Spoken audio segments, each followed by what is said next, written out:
Slept on Cinema is sponsored by Training Ties, the ultimate shoe tying tool. If you know someone who's struggling with shoe tying for any reason, Training Ties is the perfect solution. From Gene Siskel, if you're going to put me in a monster movie, for God's sake, have the monster either eat me or squash me. This isn't art. It isn't even great trash.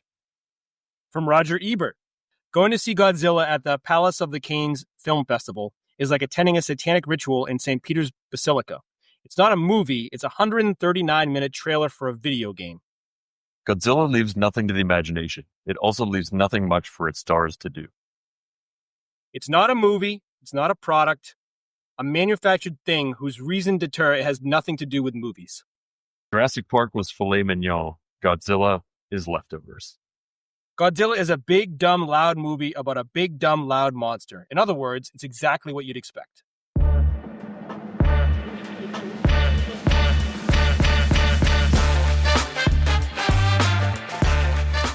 Welcome to this week's episode of Slept on Cinema.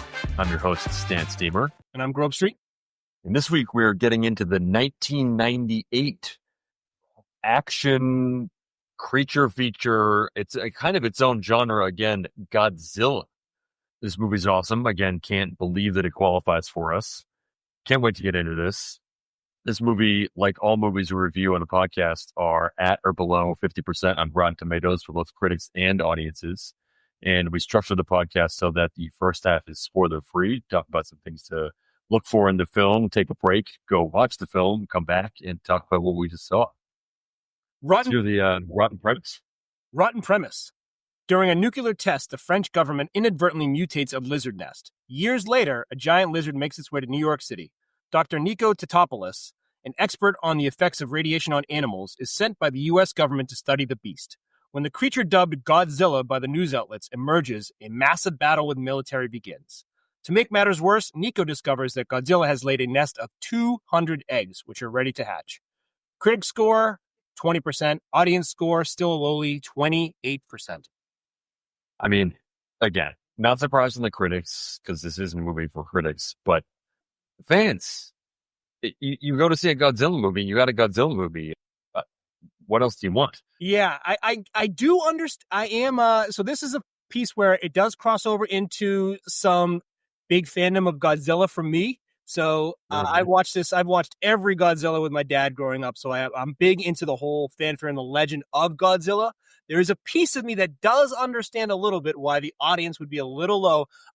But having said that, as a big Godzilla fan, I'm just excited always to watch Godzilla. So I would always put up 100% just because you get to watch a Godzilla. But I do understand, and we'll get to it later, why there might be some people in the audience who have a little issue with it. Yeah, I mean, I get that. It's certainly not classic Godzilla, but it's 1998 American Godzilla. It's someone's take on it.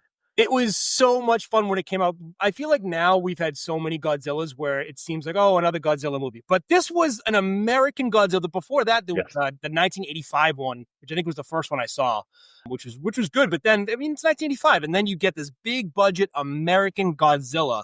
I mean, it was. We'll go over the numbers, but it was pretty big, and it's a really huge. So this movie opened up May 20th, 1998. Opened number one. So again, glad to be back on top. Took in $44 million opening weekend. Did knock off 2 weeks of Deep Impact had to ride in that full position. Crazy thing for this movie, which you don't see very often, its second weekend was even bigger. It had 55.7 million in its second weekend. It was Memorial Day, so you get an extra day. But even still, that is quite a 2-weekend haul. Ended up overall on $130 million budget, took in $136 million domestic, $379 million worldwide. So this movie was a blockbuster. There's no doubt about it. Did quite well, which is always confusing. People sort of refer to this as being a bust, and maybe they just have unrealistic expectations, but this movie absolutely crushed it. Yeah, it's funny. I feel like sometimes the ratings get involved in something being a bust or whatever, but clearly, I mean, everyone saw this movie, so I'm not exactly sure how it could be seen as a failure. Yeah, doesn't make any sense. Just a little background on Godzilla, and I think I didn't quite realize the Godzilla expert we had in our midst with GrobeStreet here. But for all you non-experts, Godzilla is a massive franchise. I think it's the largest in terms of films, continuous franchise. It's 38 films, which is wild. 33 Japanese, 5 American. This was the first true American film. There was a prior one that you referenced in the 80s that essentially recycled a lot of the filming and footage from a Japanese film, so turned it into an American film. But this is the first true American film. And then after this, after a brief Godzilla hiatus, there's been this Legendary Pictures ended up getting the rights from the U.S. rights and made 4 more in their sort of monster verse set of films, which some of those have been great films too. The first Godzilla movie came out in 1954. The name Godzilla originally in Japanese was Gojira, and Godzilla was a sort of Americanized version of it. But it was a combination of the Japanese word for gorilla, which is gorira, and whale, which is kujura. I'm sure I mispronounced those words, but you get the picture. They combine gorilla and whale, and you get Godzilla, and that's a kind of badass name. I didn't realize where that came from, but yeah, it's pretty cool. Especially with his features. I mean, if you know Godzilla, he's pretty good at swimming underwater. The whale part makes perfect sense. Yep. And a lot of the Japanese films over the years have reflected sort of the political culture in Japan at the time which the film came out, which is interesting when you have a film series running this long. It gives you a little bit of a sense of history as well while you're watching these films. Many of the Japanese films have been dubbed in English, so you do have an opportunity to see those in English. It's interesting. We talked about it. This was viewed to be a failure. This film was supposed to have 2 sequels to it and an animated series as well. And all of those got canned after this because of some sort of lack of perceived success, which doesn't really make any sense to me because, again, this made $380 million. So it's hard to see if that's not a success. But in any event, film studio let their license lapse in 2003, reverts over to Legendary Pictures. They're now at least starting to do something with it. So big, rich history. And this is an interesting chapter in Godzilla history. But I'm excited to hear your take as a Godzilla expert. Well, I'll get probably more into it on the other side of it because I don't want to ruin anything. But in general, I think if you're a Godzilla fan going into this, Godzilla's used as sort of like different ways in the history. I didn't realize there was that many movies in the Japanese history, but it was either like it's born out of the atom bomb and out of pain for Japan. And oftentimes Godzilla's like the protector and the savior of the humans in a lot of the movie. And he ends up being like almost like the bodyguard of like Japan. And so like other monsters would come and try and, hurt the citizens of Japan. And he would fight like Monster Zero, Mega Godzilla, Rodan. Like he would team up with Rodan and Mothra. Like it was like superheroes team ups before it was a thing. And it was just like, it was so, I would watch it back in the day and it was just like clearly guys in costumes with miniatures. And they would just like, Godzilla back in the day was like a brawler street fighter. They would just have monsters punching each other in costume. And it was the best thing to watch as a kid. And it was so many versions and it was just so crazy. The smog monster. It was all different versions of monsters that you just like, how did somebody come up with this? And the smog monster literally is killing Japan with smog. And then like Godzilla has to come and fight him. It's just, I don't know. As a kid, it was just the best stuff. So you can easily get sucked into the whole Godzilla world. But having said all that, this American version is just so much fun because it's such a different take on the whole Godzilla idea. And as you can tell, I'm pretty pumped to get into it. So I'd like to get into some bolos. We'll get on the other side once we watch it. Let's do it. I got to go with Bolo Dankeschön. We got a little Matthew Broderick reference there. Ferris Bueller. Yep.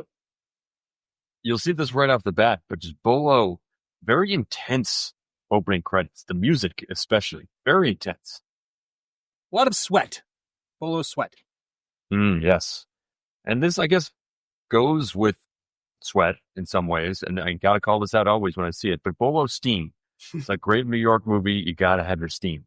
Bolo Godzilla running. I don't often see that very much, but Godzilla running. Yep. And Bolo worms. Great worms. Bolo and Elvis Presley impersonation. Surprising. BOLO fish. This was a surprising fish movie. One of the biggest quotes from the 90s. That's a lot of fish. For some reason, that was very big line. BOLO chewing gum to look American. Yep, cross that off my list. BOLO weird hats. I don't know if this was just a 90s thing. I don't really remember these hats in the 90s, but just BOLO weird hats. BOLO cargo shorts. We'll piggyback on the 90s fashion. BOLO Siskel and Ebert. Yep. This is a sneaky one. BOLO, the Independence Day alien toy that you might see in Madison Square Garden. So keep an eye out. BOLO blockbuster ads. BOLO, lots of blue eyes. Yep. And this is another one of my favorites and very much at the tail end of this era, but BOLO VHS tapes. Nice. You are certainly a fan. Oh, BOLO, all the genres. There's a lot of genres. And this one just blew my mind, but BOLO, all the Simpsons voices. I mean, I'm going to pull up the list of the actors. It's just some very, very important Simpsons actors in this film. So we have Hank Azaria, who does Chief Wiggins, the comic book guy, Moe, Apu, Nancy Cartwright, Bart Simpson, Maggie Simpson, Harry Shecker, I believe his last name is, Mr. Burns, Flanders, Smithers, Seymour Skinner, the newscaster, notably. Hearing those voices and seeing the real person behind those voices was shocking. And I don't know the background behind why all these Simpsons characters and voices are in this. The director, Roland Emmerich, must have been a Simpsons fan, because you never, it's too much of a coincidence to have all those voices in here. And it was kind of a fun little asterisk on the film that I'd never seen before. I thought it was super fun. And then the news reporter being the news reporter, I thought was great too. Yes. Very different style news reporter too. Yes. BOLO, a lack of Godzilla's power breath. Yes. I go BOLO, missing your target. Yet still hitting something. BOLO, mispronouncing someone's name. Yeah, an awful lot. I was like, this isn't that fun. BOLO, an awesome lighter. Yeah. Yep. Let's see. BOLO, Velociraptor-esque movements. Yes. You'll know when you see it. BOLO looting. Because we've got looting. I think that's all I got. Oh, wait, no, I got one more. Godzilla's head looks very similar to Shere Khan. Yes, it does. Yes, it does.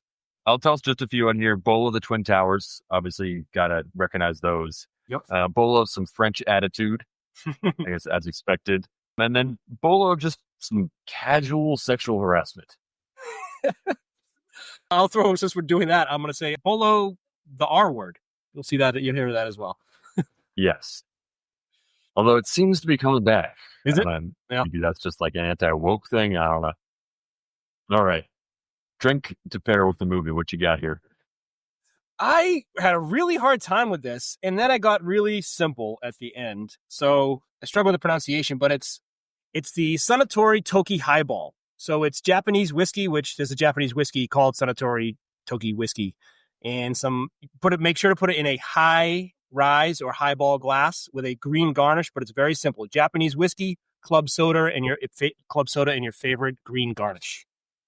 That's what is your favorite green garnish? Oh, I'm going with basil. Basil or maybe a lime. One. Excellent choices. I'm also of the view that any cocktail that has mint in it would be better with basil. Yeah, I mint is too much. It's too much. It's too much. It's too much.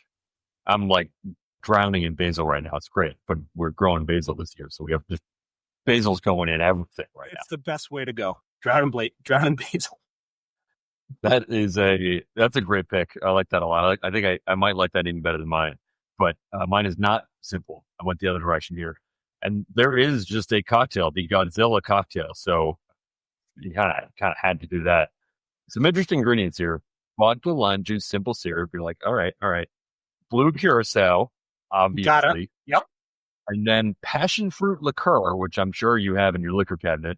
Yep. And you one muddled kiwi. So I don't know if I've ever had a drink with a muddled kiwi in it, but this sounds amazing. It's a great green to go with the Godzilla, and I feel like I got to mix one of these up. That seems like that color would pop. Yeah, I got to definitely make that. That sounds awesome. All right, definitely go with one of those two. I'm excited to get to the other side. Enjoy the American version of Godzilla, and we'll see you on the other side. Enjoy. Slept on Cinema is brought to you by Training Ties, the ultimate shoe tying tool. If you know anyone who's struggling with shoe tying, Training Ties is the perfect solution. Or if you know anyone who just doesn't like tying their shoes, Training Ties keep shoes tied all day long. Say no to Velcro and yes to independence with Training Ties. All units, this is 7 November Golf. The target's heading right at us. He's too fast. Panamanian government, evidence of passengers dead or alive. Please stand by.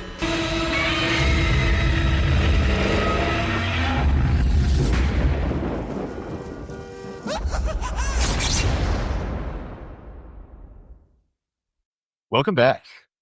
That was awesome. I mean, we talked about how you watched all these Godzilla movies growing up. This makes me want to watch all the other Godzilla movies. And I want more.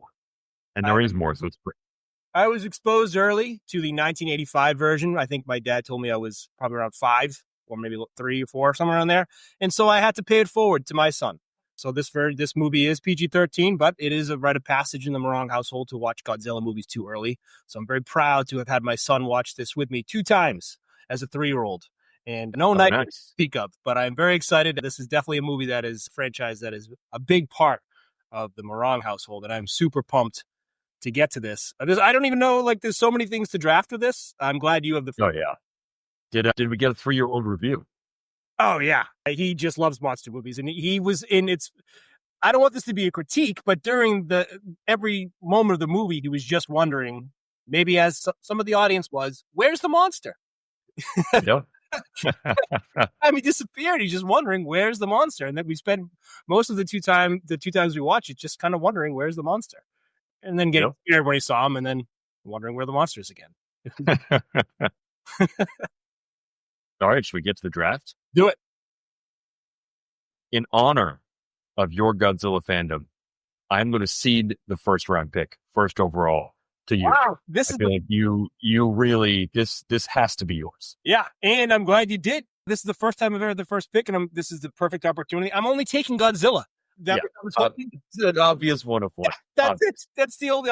If you're gonna, I already assumed you were gonna take him, so I had like other stuff ready. But I mean, if I get the first pick, it is Godzilla.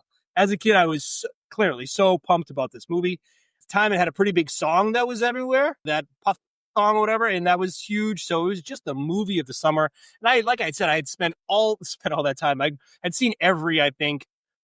And there are some deep cuts for Godzilla movies, like Godzilla and Sun gets a little weird, and it gets really out there. And to get like, it's almost like being a fan of, we did this Grindhouse movies, and they're like low budget, and then you see Drive Angry, and you get like the high budget version. You're like, wow, I didn't know that could be that. And this was like getting the Americanized popcorn, Hollywood, whatever the problems that causes. Let's get that version of the super Americanized. Let's destroy the whole story of Godzilla. I don't care. Let's just get Godzilla in Manhattan and let's have some fun. And it was great. That's exactly it. But bringing Godzilla and attempting to make the thing that we caused as Americans and Japan had, and just taking it all away, and we just took it as ours, and Godzilla's ours now. And this is we're putting a stamp on Godzilla. Love the attempt. Godzilla #1. I really appreciate the first pick. That was awesome. That is well said. I feel like that's exactly right. This is, we talked a little bit about how Godzilla over time was a reflection of the political culture of Japan. This is a reflection again of the world in which it was made, right? This is an American film from 1998. And you watch this and that is exactly what it is. It's clearly not Japanese. It is clearly not 2025. This is the United States in 1998. Just all there. Yep. That's a great pick. I'm just gonna ride the coattails of that pick because I feel like your Godzilla pick was sort of the theory of Godzilla, Godzilla's essence, the whole Godzilla-ness of this film. I'm going to go with just the specific actual monster, Godzilla. Nice. I really liked it. I mean, obviously, I wanted to see it more, but I thought it was an interesting take. It was very different from the other Godzillas. I've seen some clips. I haven't seen that many of the other Godzilla films, but the other Godzillas are much more upright, slower, more sort of beastly as opposed to lizardy. And they had originally direct this was going to be Jan de Bont, and they had actually brought in Stan Winston, the greatest maker of practical creatures and effects in the history of movies. Of what he did Lake Placid. I think he did Lake Placid for us. I think he did Twister. Oh yeah, right, that one. So they brought him. They did sort of a more traditional style Godzilla that ended up falling apart. Roland Emmerich comes in. He decides, I want something more naturalistic. I want something that looks more like a lizard, something that's fast. And that's what you see here. They apparently, when they first showed it to the guys in Tokyo who had to actually hold the rights to the company, it was just silence for a few minutes. And they sort of said, we're going to have to come back to you on this because it was so different from the Godzillas of other films. But then they came around and they were like, this guy, Roland Emmerich, he convinced him. He's like, I want a fast Godzilla. That's my take on this monster. That's how I want to make it. And they were like, let's see what you can do. And it is a really fun Godzilla to see on screen. It's fast. It's lizard-like. I just loved watching it. I thought it was awesome. Yeah, going back to some of the comic book stuff too, there's different versions of like Superman and other superheroes where there's like, it's just drawn differently and it's just like a different universe. So seeing Godzilla like the American Godzilla, I'm fine with, it's just a different version of that character that we all know. But I'm glad you took it. You're right. On my first pick, I just took the essence, but this actual version of the Godzilla has its own unique awesomeness too. Yeah. It's just fun. It's fun to see someone's take on it. The short arms were once I saw the short arms, I'm like, how's he going to punch people? Like that Godzilla can punch with those short arms. He's not getting any. Yep. My second pick, and we touched on this very briefly. I guess he was at the time Puff Daddy, I think. I'm going with the Puff Daddy song. And you get into the credits and you get they play a sample of it within the movie as well, which is fantastic. But for people watching this for the first time who were not in tune to this in 1998, there's no way to explain how big this song was. This song was huge, and it was a song from a movie that's not even really in the movie. No. Nope. Puff Daddy was huge at the time. It was such an awesome song in 1998 that didn't really have a lot of staying power, but it was excellent for its time. It was it just fit. It hit so hard. Yeah, I worked at a Gold's Gym in West Roxbury in 1998, and these spin classes and all the classes were pumped to this movie. I mean, that Puff Daddy song. It was everywhere at the time. It's so huge. I also have a personal connection to this song. I was at a bar mitzvah, and it had a live band, and one of my friends and I rapped this song with a live band at this bar mitzvah. And it killed. It absolutely killed. That sounds incredible. You each had your verses? Yep, we each had verses. It was amazing. I feel like that was probably the pinnacle of my performing career. Yeah. It's been all downhill since then, but it was just awesome. It was like an early summer bar mitzvah. It was great. That sounds like one of the best times possible in 1998 in Newton, Massachusetts. So I got a special place in my heart for this song, and I couldn't let it go. Wow, some personal connections to this Godzilla here. So it's my second pick here. I'm going to take the Taco Bell Chihuahua campaign. That was also huge. I feel like 1998 is just big on just like we have iguanas going on, we have beer toads. Like it's just the time for commercials. And this Taco Bell Chihuahua, this like here lizard commercial that was everywhere. If you don't know what I'm talking about, you could just YouTube this. And it's just a commercial for Taco Bell. And it was just all over the place. And back in the day, like they would just combine, I guess they still do, but they just combine these commercials and movies all over the place. And this was such a phenomenon, combining Godzilla and Taco Bell into these two things, that it was such a big deal. I'm going to take that whole campaign from back in the day because it was a great commercial though. Chihuahua dog. I love that. And like, for some reason, I hate the tie-in advertisements now. Sure. Maybe they're just, it's probably because they're bad. But this commercial, and of course, I hadn't thought of this in decades. That was an awesome commercial. I don't know if it was a new concept then, or if they just did it better. But you're right. That it was a fantastic. And it played on the idea that, like, because at the time, pre-internet, things were just a little more mystical or something. So, like, the movie was out, and it was as if Godzilla was still currently out loose in Manhattan, and the Chihuahua was catching it with, like, tacos. Like, it was made perfect sense in 1998. Here, Lizard. It was just makes total sense. Makes total sense. That's an amazing pick. My third pick. Well, this is close. I think I'm going to go with having something be so obvious, but it's at such a different scale that someone's used to that they don't see it. So the example here being when Nick in the beginning came off of the worm thing, and he's like, I do samples. I do worms. Where's my sample? And then it's the general, or whoever was the head of the military, and he's like, all right, sounds, basically just kind of like letting him talk, and then being like, all right, here's your sample. And he's like, where's the sample? I don't understand. And you're standing in it. And they pan back. Big revelations like, oh my goodness, my sample, this is too much. And those like things in movies, we talked about this so many times, but like little things mean big things in movies. And those are just some of my favorite things where it's like, this sample is such a sample that it's too big to even comprehend taking a sample of it. It was great. Yeah. And it was also great in that scene to give us, the moviegoers, a sense of scale of Godzilla too, because the first few scenes we've seen him, it's all in an ocean, and even those boats, like it looked like a really big boat, but I don't really know how big that boat is. Nope. The ocean obviously gives no context of scale, but that footprint with people standing inside of it, you're like, oh.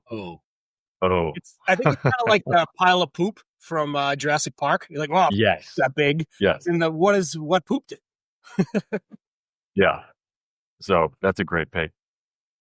My third pick is, and I have to assume that this is all intentional, but the homages throughout this film. I was just watching this and I was like, wow, that is, I love that they're throwing back to that. There was, this is just a few of them, because this list goes on. I'm sure Roland Emmerich is just a fan of so many of these other films, but Jaws, when the opening scene, when the boat's getting pulled down. So good. Straight up Jaws. Yep. There's a scene where the road rips up between someone's legs, and I feel like it's shot just like the fire from Back to the Future. And I feel like it's just shot the exact same way. Obviously loves that, but who wouldn't? A number of shots from that were totally reminded me of Independence Day, which makes sense, same director. So the buildings blowing up felt right at home. The Jurassic Park, there was a scene where the Godzilla is chasing everyone in the car, and you get the exact same shot from the T-Rex is chasing the Jeeps at Jurassic Park. And then Alien, I thought the eggs of these lizards really were just set up exactly like the eggs in Alien. So I love these little nuggets for just sort of amazing and important films from just action and disaster type creature features and other films. Love to see that. Yeah, and the homages are great too, because an homage is done like you're taking something that's a very well done scene and doing it again. Who doesn't want to see that? Right. It's almost like the catch. God, there was, what is that? Pop Star, the catchphrase song. You know what I mean? It's like the same. Yeah. And my sleeper pick is this is a deep sleeper here. I'm going with calling someone scum. Just referring to someone as scum. In the diner scene, they're talking about the sexual harassing boss, and he gets described as scum. And I feel like it's one of these descriptions that whoever's getting described as scum is just like the worst. And yet it's not like a bad word. No. It's not a swear word. It's not offensive in some way, but it conveys, you could use all those words, and you've chosen to use the simple scum.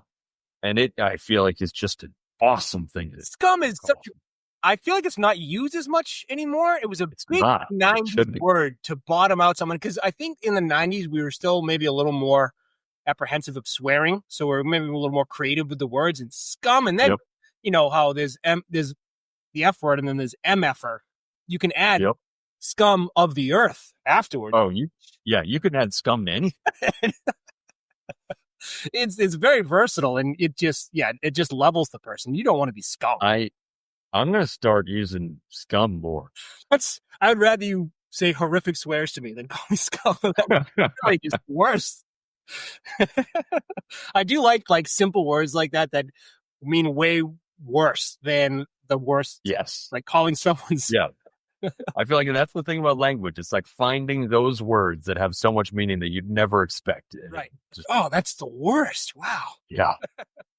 There was that, I forget the movie. It was like somewhere between, I didn't use the word, but it was like that thing that develops in the crick on the side of your mouth. Yeah. Oh, yeah. Gross. Right. Yeah. I don't want to be that. Boy, where are we? We're at, am I my last pick? Yep. Jean Reno, sleeper pick? Yeah. Come on.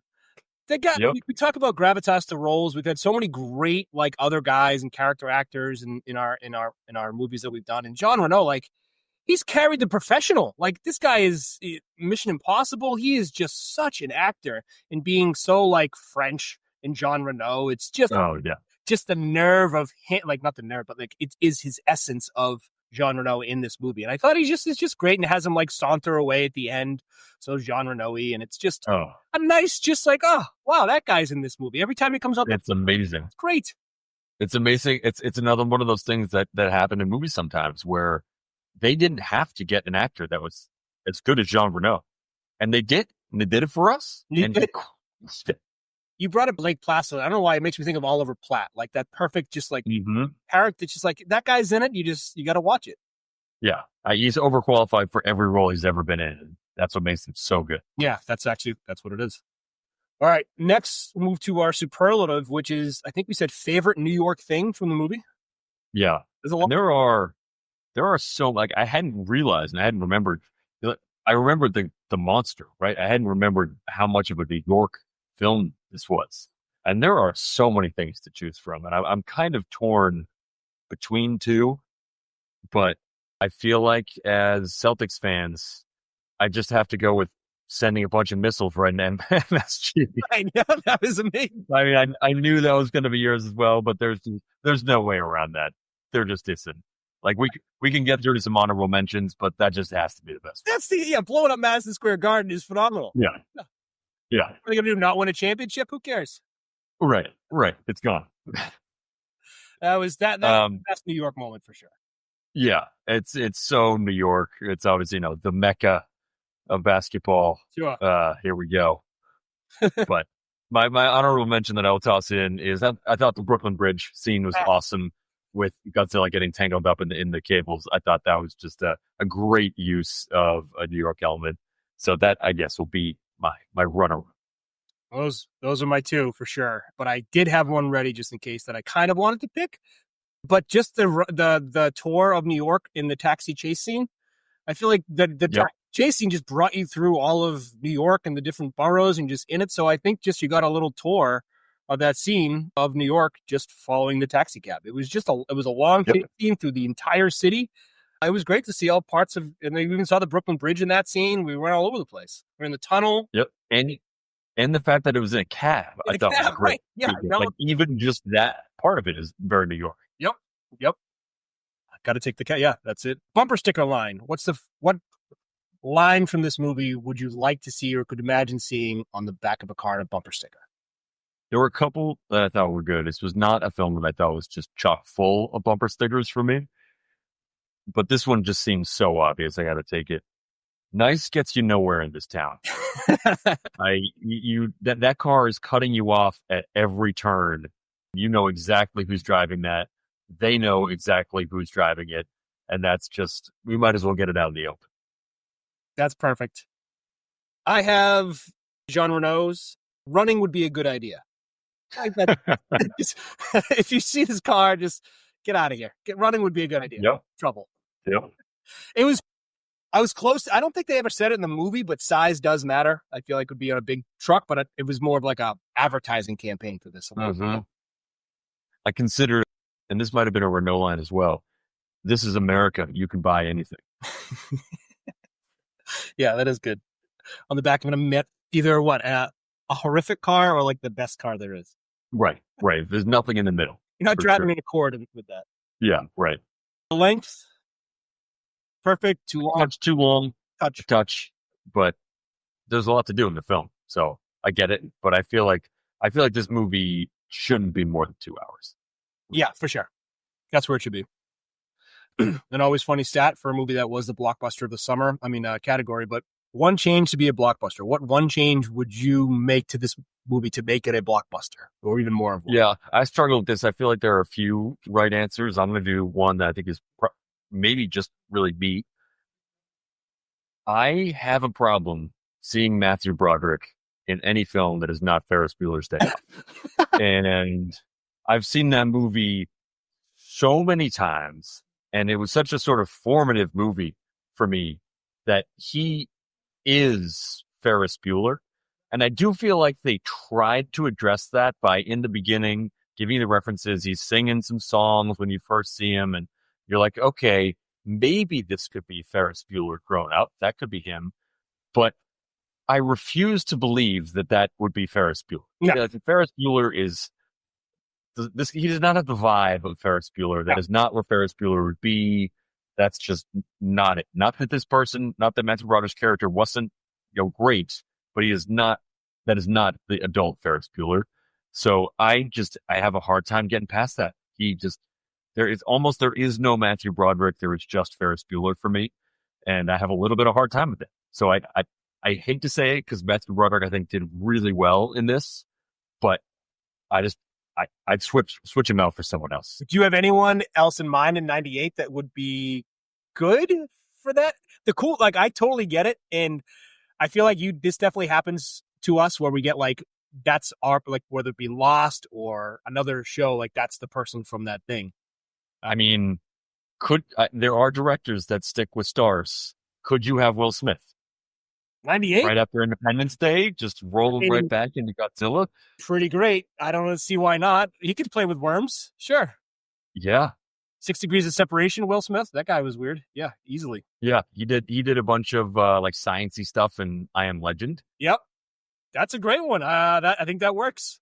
Yeah, it's fun. Yeah. Matthew Broderick's outside of that connection. I liked him because he kind of didn't stand out in a Tom Cruise way. It didn't make it his movie. It allowed him to be the Godzilla movie because he was in it. Yep. So that part was good in that he didn't take away from it, but I totally get that especially in 98, it's that's Ferris Bueller and they're even playing some of the music and it's with the idea of him. I don't want to cross the streams here and wonder if that's him grown up or any of that stuff, but that's a good change. Mine is a lot more simple as more of a Godzilla fundamentalist, but I need his weapon. He's got to glow up and he's powered by atomic energy. I'm not going to go into my nitpicks of stuff because it's not that kind of podcast, but at least can we give him his power? Yeah. He needs to light up and not just blow yucky air from his belly into Matthew Broderick's face. He should be blowing up the island with his, this is the same thing that could take down Monster Zero and the Smog Monster and all these other legends. Yep. He doesn't even have it. So he's got to have that's part of the story is he is radiation. He's born of the atom bomb. And occasionally you can summon that strength. So without that secret weapon, I needed it. I was waiting a time machine that never came because you're just waiting for that light up and to see the American version of that. It was surprising. And there was only that one instance of fire breath. And even then it wasn't really fire breath. It was breath that was ignited by another flame that was there. It was flammable. Yeah, it was not his origin. Right. I wonder if they were saving some for these sequels, but I don't know why you would save that. Just fired off every movie.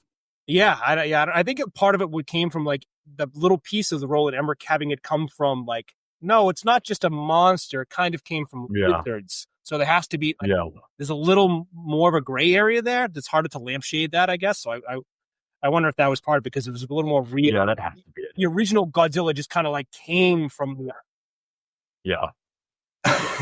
Nerd. Yeah. No, you understand the director's decision, but I also you want to see the best features. That's the American version. That seems so un-American. Give me the big explosion. Right. That's what the CGI is for. Right. Make it even bigger. Yeah, let's take down one of them. let's take down something in New York. Easy. Yeah, make it even bigger. Yeah. Exactly. All right. Spin-off ideas. This is tough since it's Godzilla. Yeah, right. I feel like it has been done. So I'm not one to reinvent the wheel. I will give an homage to all the other Godzilla movies, but I do feel like Godzilla is at his best, as you said before, when he's fighting other monsters. Yeah. So just call it a spin-off, whatever. Just give me Godzilla fighting monsters. Yeah, and they started. That's what I want to see. And I liked how they started doing that. Godzilla to me is like someone who's scary to start, and then you were like, oh wow, he's actually kind of on our side and protecting us. Yes. It's like a weird, like, kindness to him that has developed over time. And it's happened in the Godzilla and Kong movies where like they started off against you and now they're together, and that's how it kind of like should be. Exactly. These are like, it's almost like that monster movie with kaijus. This is like the more pure version of like, these are like the protectors that we had, and it's much better when the monster fights another monster to save the humans, not the humans fighting the monster because they're scared. Yep. I totally agree. There's almost nothing you can do. But you always have to outsmart it in some way. But the monster, you can just get monster fights. Yeah, it's the 1980. Oh, I don't want to ruin the 85 one, but yeah, it's you got to outsmart him. Exactly. What did we not get to in our notes? I saw that Steven Spielberg tried to talk Roland Emmerich out of making it because he didn't think it would go well. And Roland Emmerich did not like the Godzilla character and did not want to do it because he didn't believe in it. So I think that's partly why he changed some of the things behind it. Yeah. I thought it was kind of funny in the beginning. There's a giant fishing boat, but then they also had all this canned fish that they were eating on it. It's just something kind of funny. You have like you're in the middle of an ocean, you're picking fish out of the ocean, and yet you're eating canned fish. That's a little strange. But that probably happened. Yeah, I'm sure it does. Do you remember the name of the boat? I had that in my notes and I forget. Oh, I do not. What's the unwinnable scenario from Star Trek? That's what it is. Just maroon. Oh, yeah, that was a really tough pull. Kobayashi, like maroon, something like that. It was named after like the famous unwinnable scenario from Star Trek. Is the name of the band. Interesting. Why would you ever name your boat that? It's beyond me. You're not going to win. We touched on this a bit, but just the tossing in Mayor Ebert and his assistant Gene. So funny. So good. So funny. Because it was in retaliation to Stargate in a bad review that they gave Stargate. Right. Yeah. They've gotten Roland Emmerich had gotten a series of bad reviews from Siskel and Ebert and just skewers them in this film. And it's just a like, 'cause I can thing. Like it's totally unnecessary, but I just love that move. I'm not sure there's anything better than spite in this world. Right. So that is absolutely, and these like critics that just, you spend all that time making the movie and then these two idiots are just making fun of you. Yeah, put them in the movie. And I do wish they got squashed though. That would have been nice. Yeah. Yeah, you were waiting for it. Yeah, you are.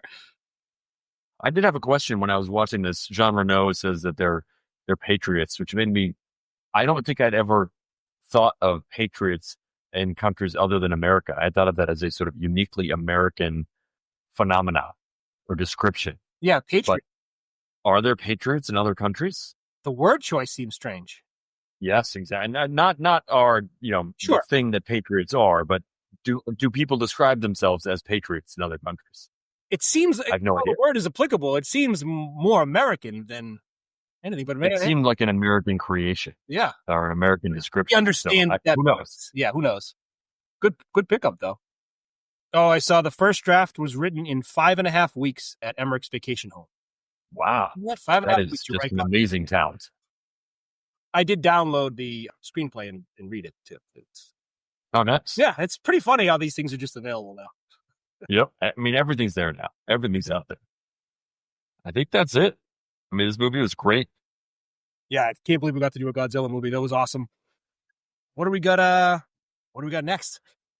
Next, I feel like we're leaning back into the trend that is hot right now of late 90s horror movies. Oh. So we are doing Urban Legend up next, which is, I feel like everyone thinks of the Pop Rocks and Soda. That's it. But it's much more than that. It's a great film. I can't wait to watch. I can't wait to see them more than that because that is all I can think of. I can't. Yes. But I mean, we got I Know What You Did Last Summer reboot coming out, and it's though this genre of film is hot right now. Awesome. This was a blast, and see you next time. Yeah, later. Later.